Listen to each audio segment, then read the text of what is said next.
तत्पुरुषाय विद्महे वक्रतुण्डाय धीमहि तन्नो दन्तिः प्रचोदयात्। ॐ साईश्वराय विद्महे सत्यदेवाय धीमहि तन्नः सर्वः प्रचोदयात्। ॐ जयन्ती मंगलकाली भद्रकाली कपालिनी दुर्गा क्षमा शिवदात्री स्वाहा स्वदा नमोस्तुते। ओम शांति शांति शांति। Sairam Lin, Sairam from Malaysia. Sairam Sharma, Sairam from New Zealand. And thank you, Swami, for permitting Sharma and I to share some wondrous stories in this talk. The talk is called Shirdi Miracles in New Zealand. We welcome our listeners wherever you may be, and let us say we welcome your comments so much. They mean a great deal to Sharma and I, and it is like a satsang we are having with all of you. Now, Shirdi Baba, as we know, passed away the physical body in 1918. But it has been my experience that in his subtle form, he is still very active. And that, of course, can be echoed by the many Shirdi temples that we see all over the world. There are some here in New Zealand. And one of the most extraordinary things that happened in New Zealand happened about, it was about the 15th of April in 2010. And this happened in Wellington. There is a suburb in Wellington called Wainuiomata. It is a very beautiful area, lots of forests and fields, not too many houses in it at the time. And there was a land developer who lived there. He had some land. He was a Christian gentleman, married, and he decided he would develop part of the land he had because there was a small pool nearby, and the local wild birds would come and drink from this pool, and also the sheep. He had some sheep. And his daughter said to him, "Father, why do you not dig deeper and make a pond? And then there will be even more water for the animals to drink. It looks like there is some kind of a spring down there that has caused this pool." And so her father thought this was a lovely idea, and he got a digger, and they proceeded to begin excavating the little well, I suppose it was a little bit bigger than a puddle, and they dug down a couple of meters, and the excavator found a solid object. It was about 6 to 7 feet under the ground, and the excavator stopped digging, and the developer saw that it was a statue of a deity. So he halted further digging, and he got the statue excavated and cleaned it up, and he didn't know who it was. He thought it might be a Maori artifact, because sometimes artifacts of Maori carvings are found, but never in stone. The Maori did not carve in stone, and this was stone. So he looked at it very carefully. He had some friends come to look, and they said, "Look, this looks like a Hindu deity. You must call a Hindu priest to identify it." Now, the statue was 2 feet tall. A Hindu priest was summoned. He looked at it, and he said, "This is Shirdi Sai Baba," in his famous sitting posture. And pretty soon, more water started coming out of this hole, and it was so much water that it turned into a large pond. By this time, the word was getting around amongst Hindu devotees that this statue of Shirdi had been miraculously found under the ground on this land. Even though the land belonged to a fervently Christian devotee, he was a Sri Lankan gentleman, and in any case, they began asking if they could come and visit and have darshan of the statue. And so what the owner did was he put the statue on a small wooden pallet so that it could float on the pond.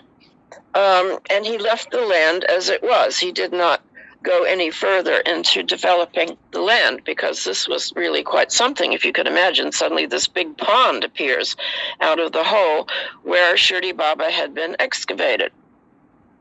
And so he then got the idea that it would be a nice idea to surround it with a kind of like a little wooden cover to keep Shirdi Baba from getting wet in the rain, and a little glass surrounding to keep it like a little shrine. And this was approved by the Shirdi Sai organization, and they organized 2 aratis for this. Now, interestingly enough, the devotees regarded this discovery as a good omen for building a Shirdi Baba temple in New Zealand, and indeed the temple was built in due course.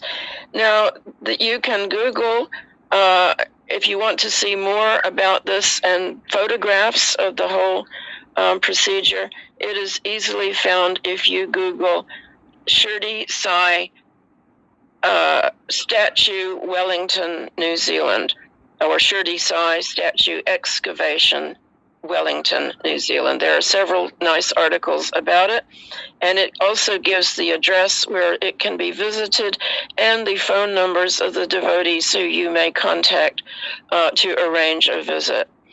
Now, that was just one wonderful thing, and in 2008, a family was sent to New Zealand by Swami. Swami had created a number of divine objects for the family to visit, to bring to New Zealand and set up an altar in their home to Swami. And I have seen this altar. It is magnificent. It has many objects that Swami created, including malas, statues of gods and goddesses, a Sri Yantra, photographs of Swami that are constantly exuding Vibhuti, turmeric, chandan, kumkum, sindoor, and amrita, and a statue of Shirdi Baba, again in the seated position, with one leg crossed over the other.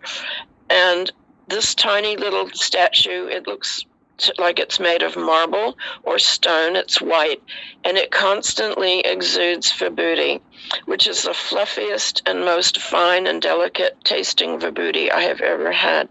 And it is in a little stainless steel bowl, and it is always overflowing with Vibhuti, and we are including a photograph of this. It is the most beautiful thing, and the fragrance around it is most divine.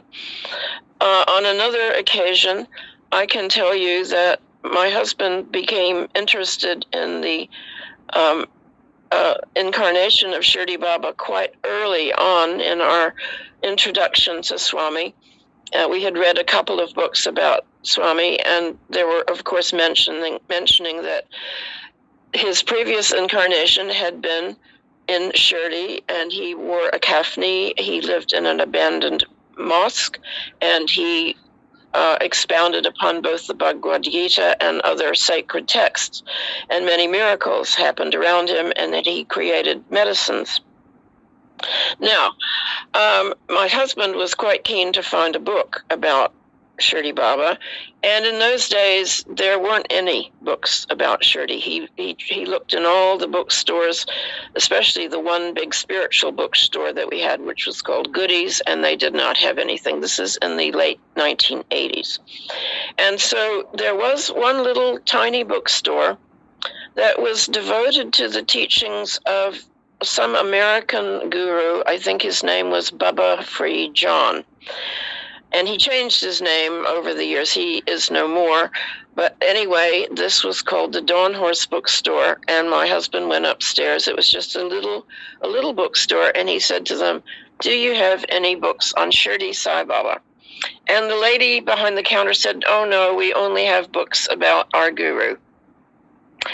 And at that very moment, there was a loud crash at the back of the bookstore where some of the bookshelves were. It was just a little bookstore, if you can imagine, just a kind of narrow space with some bookshelves.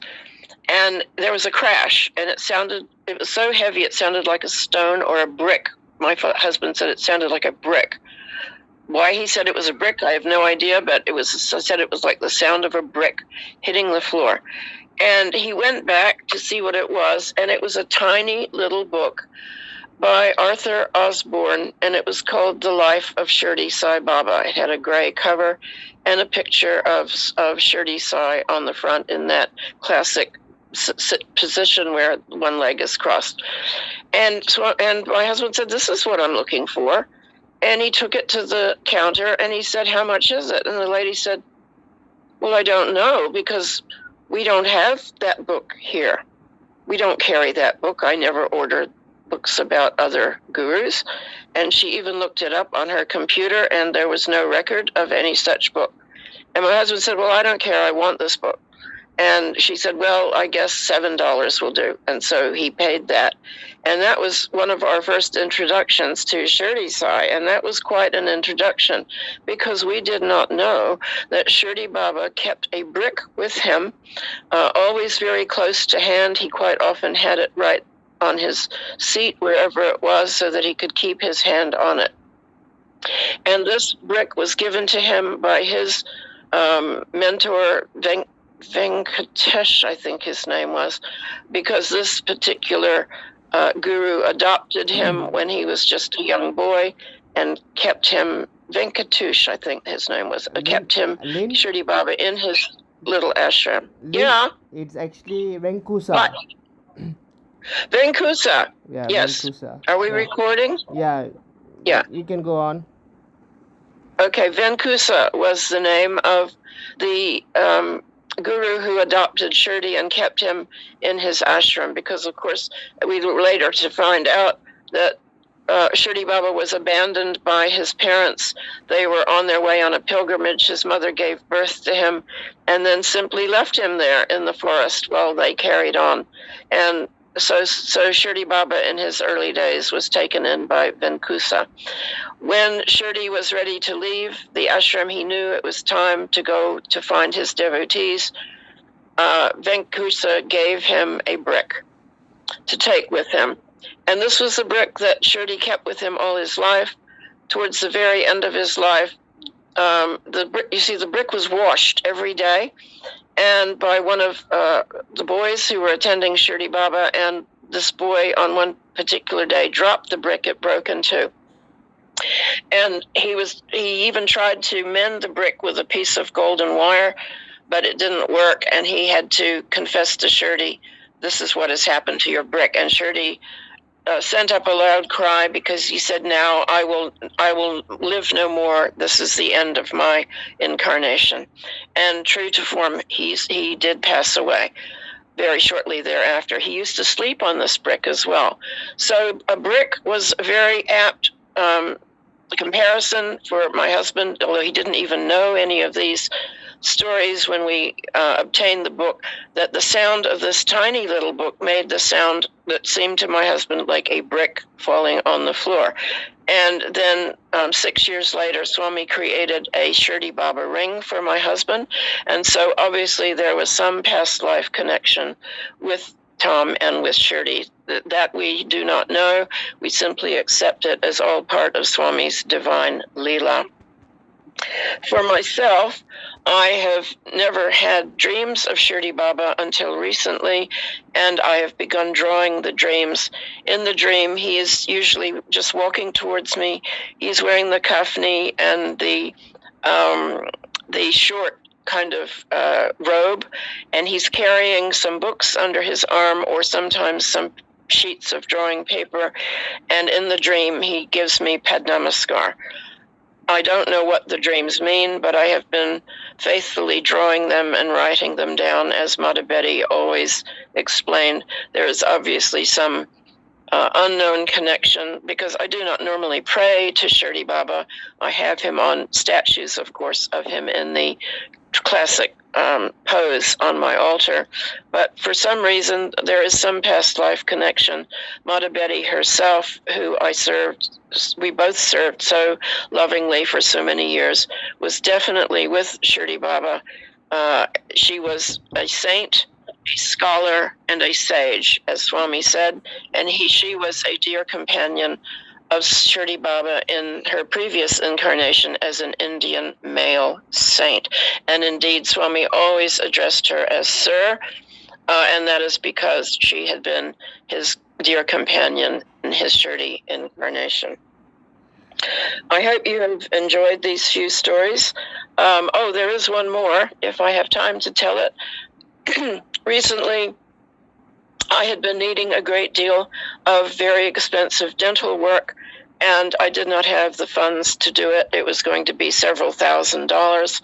And so I applied to our what is called Work and Income here in New Zealand for a grant to have the work done. I did not have many hopes of having it done, but in any case, they told me to now go to an officer at the Center for Work and Income, and they would assess my my needs.